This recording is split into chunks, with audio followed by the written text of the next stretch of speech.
Hello guys, welcome back to audiobook number 11 of class 12 biology chapter number 8 human health and disease। तो आज इस audiobook में अपन cover करने वाले हैं टोटली किसके बारे में, ड्रग्स के बारे में।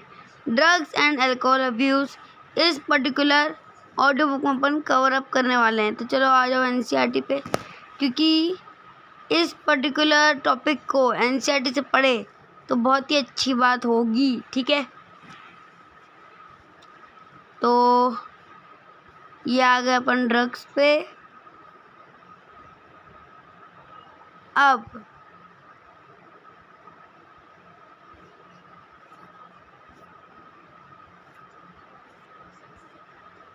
ये तो एड्स है, ये है।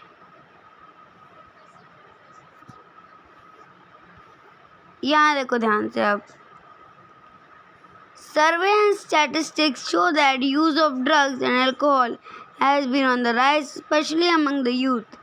This is really a cause of concern as it could result in many harmful effects. आज की डेट में ड्रग्स का यूज़ करना यूथ के बीच में बहुत ही आम बात सी हो गई है, जिसके यूज़ बहुत ही हार्मफुल इफेक्ट्स कॉज कर सकते हैं। Proper education and guidance would enable youth to safeguard themselves against this dangerous behaviour pattern and follow healthy lifestyle. और ऐसे जो ड्रग रिलेटेड एडिक्टेड जो इंडिविजुअल्स हैं उनको सेफगार्ड करना चाहिए, प्रॉपर गाइडेंस और एजुकेशन प्रोवाइड करवानी चाहिए। Drug which are commonly abused are opioid, cannabinoid and coca alkaloids.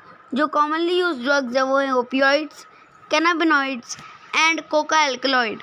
Majority of these are obtained from flowering plants. Some are obtained from fungi. ज़्यादातर ये फ्लावरिंग प्लांट से मिलते हैं और कुछ फंजाई से। फ्लावरिंग प्लांट जैसे धतूरा सबने देखा है, धतूरे का फूल, उससे बनता है, एक भांग बनती है, ठीक है। ज़्यादातर तुमने सुना होगा होली वगैरह में लोग जो शरबत है उसके साथ पीते हैं, तो ये वही है धतूरे से बनने वाली।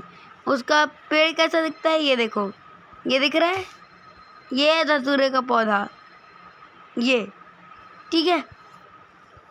अब आगे बढ़ते हैं। सबसे पहले बात करते हैं ओपियोइड्स की। ओपियोइड्स क्या होते हैं इसके बारे में जान लेते हैं। तो नहीं,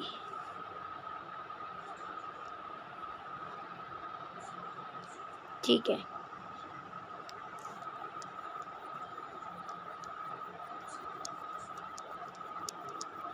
ओपियोइड्स क्या होते हैं?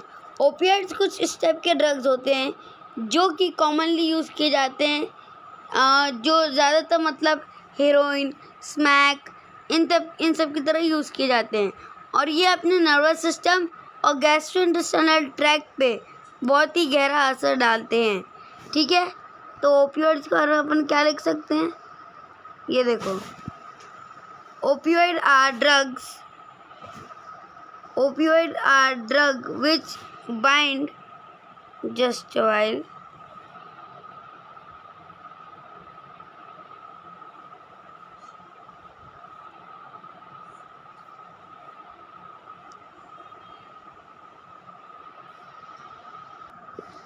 अब जो इम्पोर्टेंट लाइन्स है मैं सिर्फ उन्हीं को मार्क कर रहा हूँ, तो यहाँ ध्यान से देखो। Opioid are the drugs which bind to specific opioid receptors present in our nervous system and gastrointestinal tract, ठीक है। ये पहला हो गया। फिर heroin commonly called smack is chemically diacetylmorphine, ये दूसरा हो गया। Which is a white odorless bitter crystalline compound।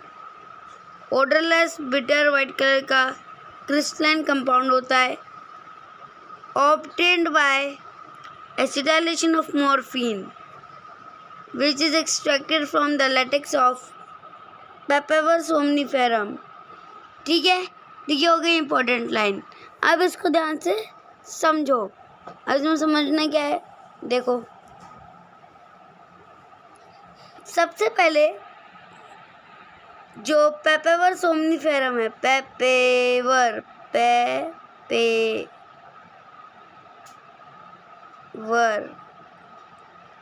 Somniferum,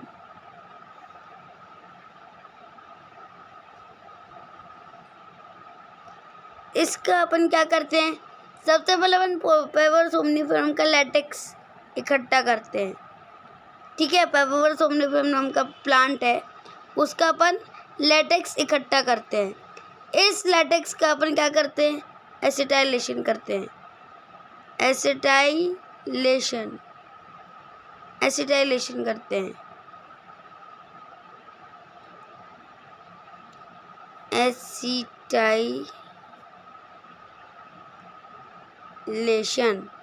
acetylation से क्या होता है, एसिटाइलेशन करने से अपने को क्या मिलता है, मॉर्फिन।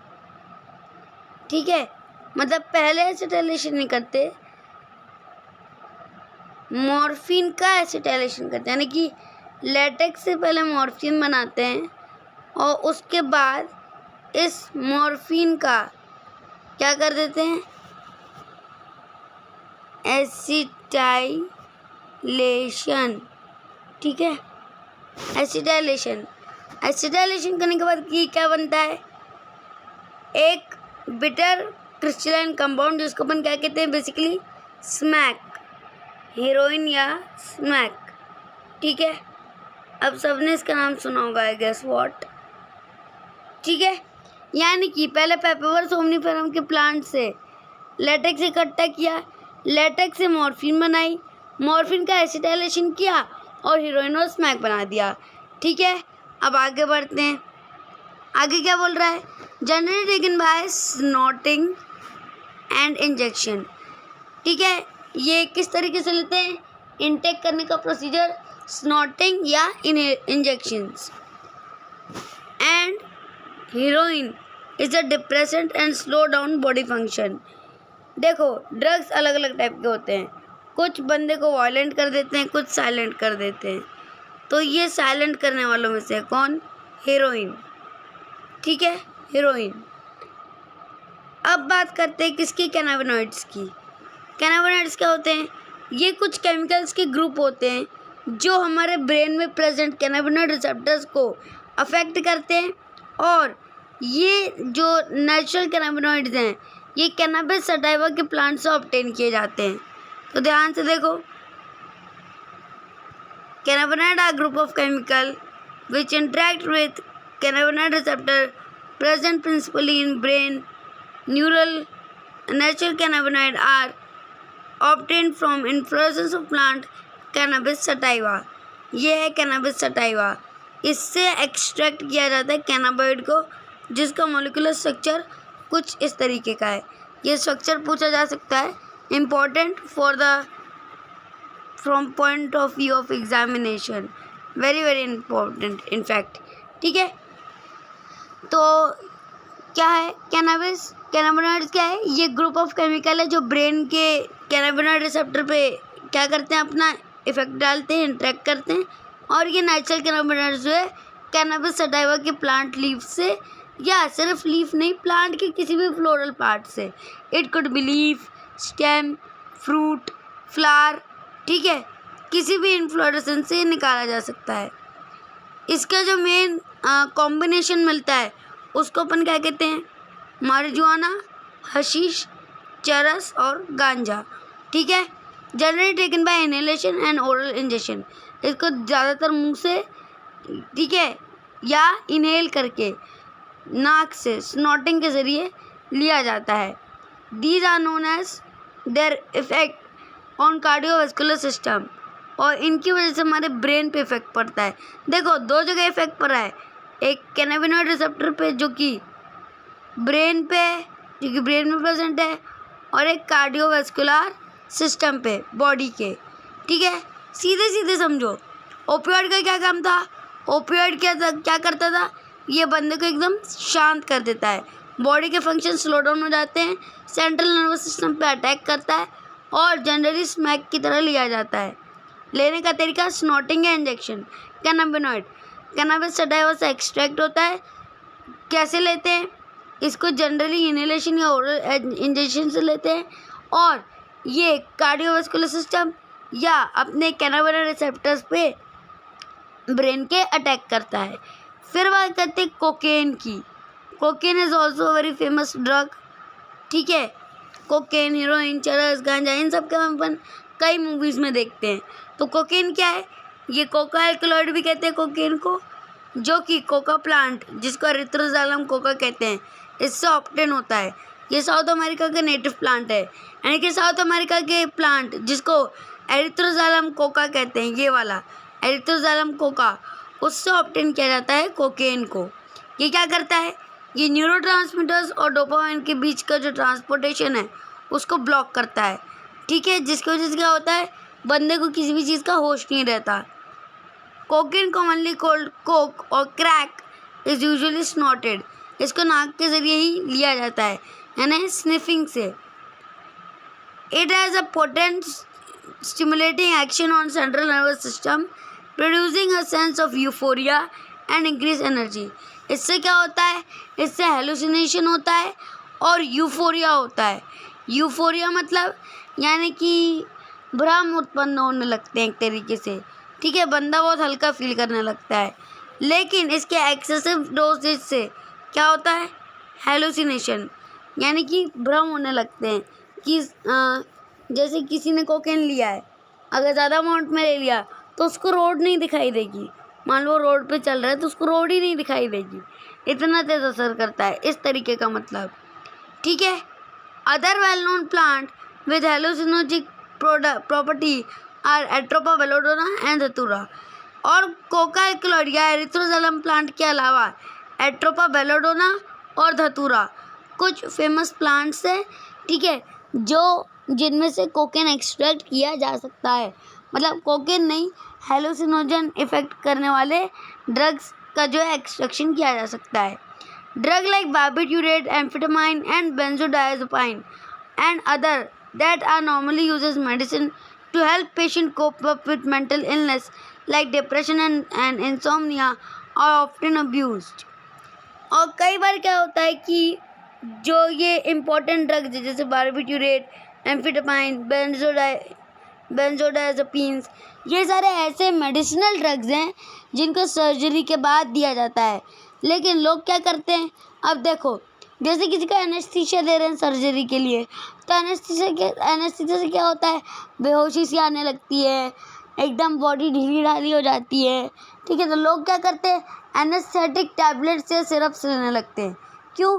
अच्छा लगता है, माइंड को रिलैक्स फील लगता है, नींद आ जाती है ना। यानी कि दवाई की तरह इस्तेमाल करना छोड़ के ड्रग, जब किसी भी मेडिसिन का अगर सिवाय ट्रीटमेंट के किसी अदर फॉर्म ऑफ अब्यूज़ किया जाए तो उसको ड्रग अब्यूज़ कहते हैं। ठीक है, फिर वो चाहे दवाई के साथ हो या किसी और ड्रग के साथ। That are normally used as medicine to help patient cope up with mental illness like depression and insomnia and are often abused।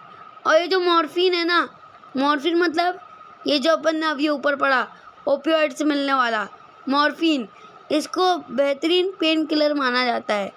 इसको क्या माना जाता है? बहुत ही बेहतरीन पेन किलर। क्यों? क्योंकि ये ज़्यादातर सर्जरीज़ के बाद दिया जाता है पेशेंट्स को, ताकि उनको वो दर्द ना हो जो हो सकता है कि कुछ सर्जरीज़ के बाद होता हो, जैसे ब्रेन हो गया, हार्ट हो गया, इन सब की जो बड़ी बड़ी सर्जरीज होती हैं उनमें इसका ज़्यादा यूज़ होता है। Morphine is a very effective sedative and pain killer. ये जो मॉर्फिन है ये बहुत ही इफ़ेक्टिव सेडेटिव है और पेन किलर है। ठीक है, and is very useful and is very useful in patients who have undergone surgery. Several plant, fruit, seed having hallucinogenic property have been used for hundreds of years in folk medicine, religious ceremonies and rituals all over the globe. When these are taken for a purpose other than medicinal use or an amount frequency that impairs one's physiological function, it constitutes drug abuse। ठीक है, समझ में आया? यानी कि ऐसा नहीं है कि ड्रग्स का यूसेज अभी अभी शुरू हुआ है या रिसेंट ईयर्स में शुरू हुआ है। इसका यूज़ कई समय से चलता आ रहा है। यहाँ तक कि जो कई ऐसे पेड़ पौधे थे जो पहले के टाइम में पाए जाते थे, उनका अगर तुम फ्रूट खा लो तो इतना गजब का हेलुसिनेशन होता था कि बंदे को कुछ पता ही नहीं चलता था कि उसके साथ क्या हुआ। खा के वो बेहोश हो जाता था और बेहोश होने के बाद वो सपना देखता था। उसके बाद उसको होश आता था, तब तक 6-7 घंटे।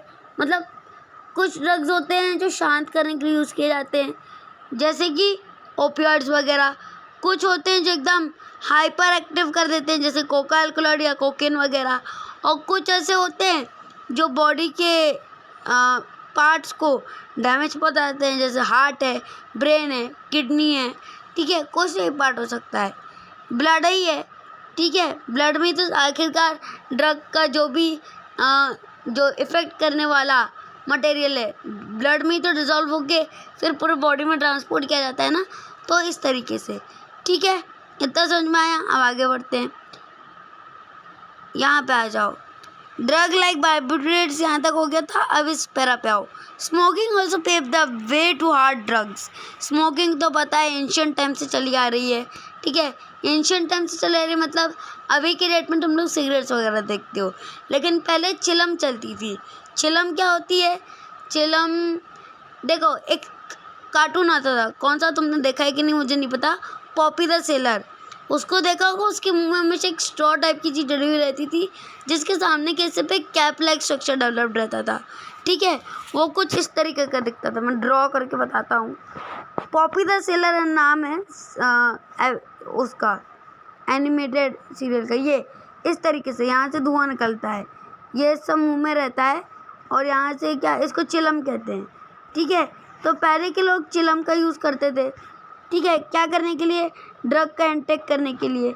ज़्यादातर ये स्मोकिंग के लिए यूज़ की जाती थी, ठीक है।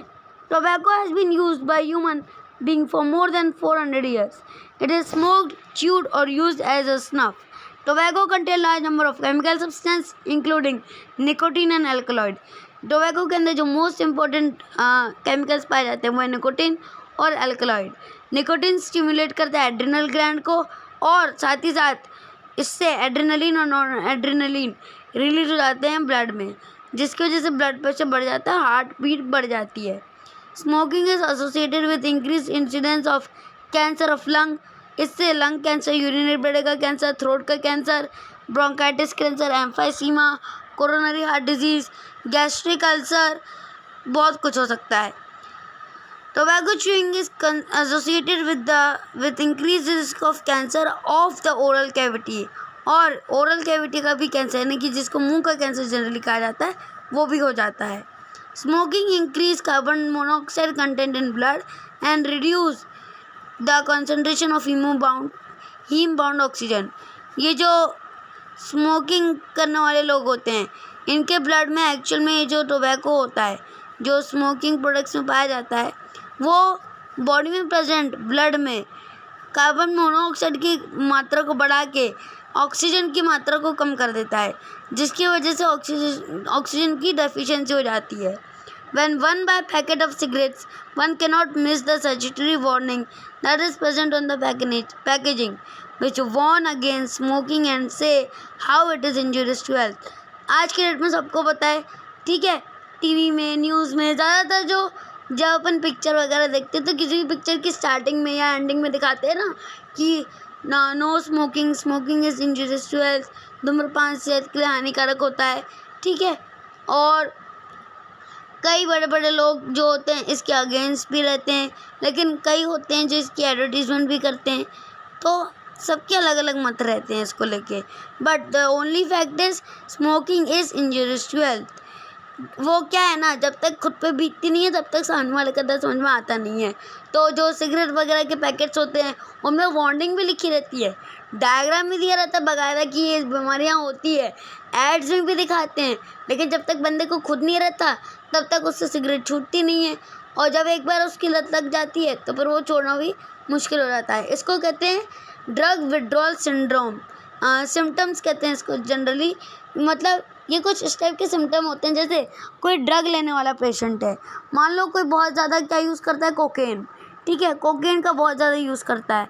अब उससे कोकेन छीन के उसको एक कमरे में डाल देंगे, बोलेंगे नहीं तुम कोकेन यूज़ नहीं कर सकते, ये बॉडी के लिए हार्मफुल है। और वो भले ही 2-3 महीनों से ले रहा हो या 2 साल से ले रहा हो तो और बड़ी बात, वो क्या करेगा, वो बिना कोकेन के नहीं रह पाएगा। क्यों? क्योंकि उसके बॉडी के जो न्यूरोट्रांसमीटर्स है वो बार-बार मैसेज रिलीज़ करेंगे, मुझे कोकेन चाहिए, मुझे कोकेन चाहिए। ये इस तरीके से होता है कि ऐसा नहीं होता कभी-कभार अपन 2-3 दिन लगातार या 1-2 दिन का गैप लेके लगातार बाहर का खा लेते हैं, तो क्या होता है, ब्रेन में वही सिग्नल आता है, आज भी खाएंगे, आज भी खाएंगे यार, फुल्की अच्छी थी, चाट अच्छी थी ये। तो उसी तरीके का मैसेज कोकेन लेने के बाद ब्रेन बॉडी को देता है कि एक और बार ले ले, एक और बार ले ले, और वो एक और बार करके ना फिर वो लत लग जाती है। तो it is better to be stay safe, ठीक है, और दूर रहो ड्रग्स वगैरह से, 2 हाथ दूर, वो ज़्यादा अच्छी है। हालांकि ड्रग्स की बात इंडिया में आनी ही नहीं चाहिए, बट क्या करें, अब कई लोग इसका यूज़ करते हैं। और इसका मेजर कॉज है कैंसर। स्मोकिंग का मेजर कॉज है कैंसर, जिसमें मैलिग्नेंट ट्यूमर की वजह से होने वाला कैंसर मेजर है, जिसमें 4th स्टेज पे जब तक बंदा ना पहुंच जाए उसको पता नहीं चलता कि उसको कैंसर हुआ है, ठीक है, उसको सिम्टम भी नहीं मिल पाते कि उसको कैंसर हुआ है। मतलब कई बार ऐसे सिम्टम्स मिल जाते हैं, ठीक है, जैसे कोई बॉडी के पार्ट पे क्या होता है, क्या बोलते हैं अपन उसको हिंदी में, मस्सा बोलते हैं शायद से, वो डेवलप हो जाता है, ठीक है, तो उससे पता चल जाता है। लेकिन खैर कोई बात नहीं, आगे बढ़ते हैं। When one by packet of cigarette one cannot miss the statutory warning that is present on the packaging, which warn against smoking and say how it is injurious to health. Yet smoking is very prevalent in society, both among young and old.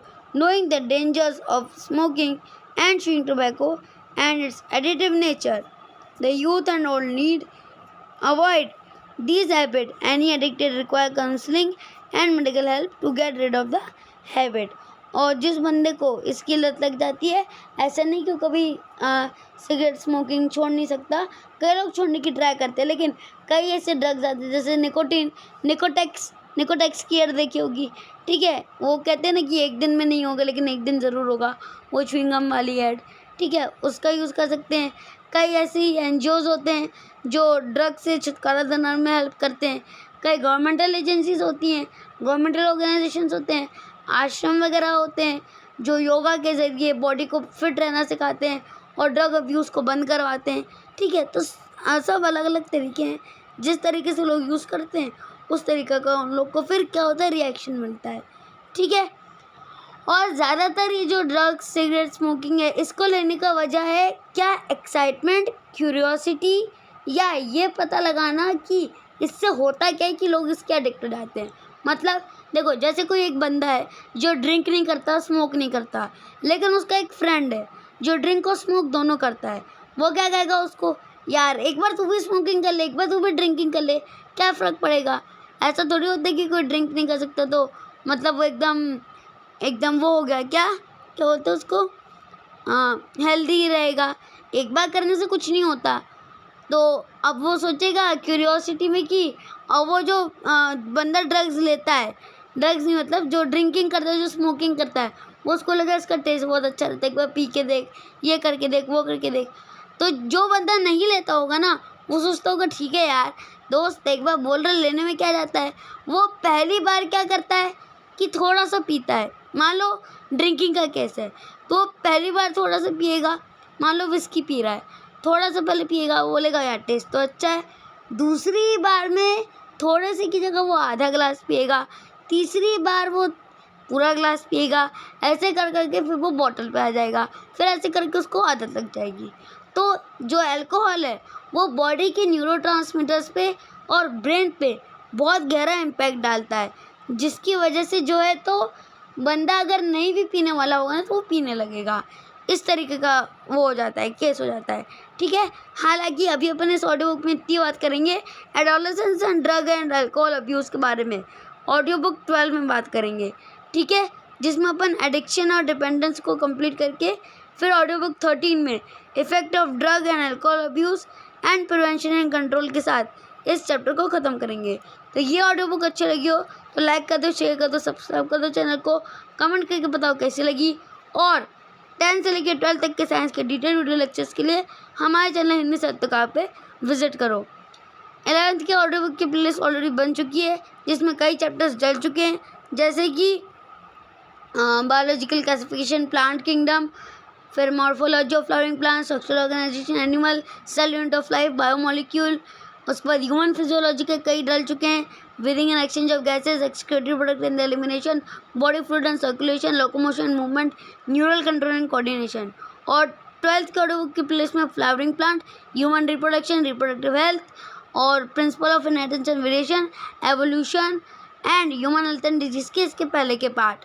Molecular basis भी मैं जल्दी ही डालूंगा, उसके लिए wait करना, ठीक है। और जैसा कि तुम्हें पता है मेरी इंस्टाग्राम पे भी अपनी आईडी है विक्रामदित्य_एरो के नाम से, वहाँ पे जाके तुम मुझे फॉलो कर सकते हो, जहाँ पे तुम्हें कई सारे वीडियो देखने को मिल जाएंगे। मिलते हैं नेक्स्ट ऑडियो में, तब तक जल्दी हम बाय।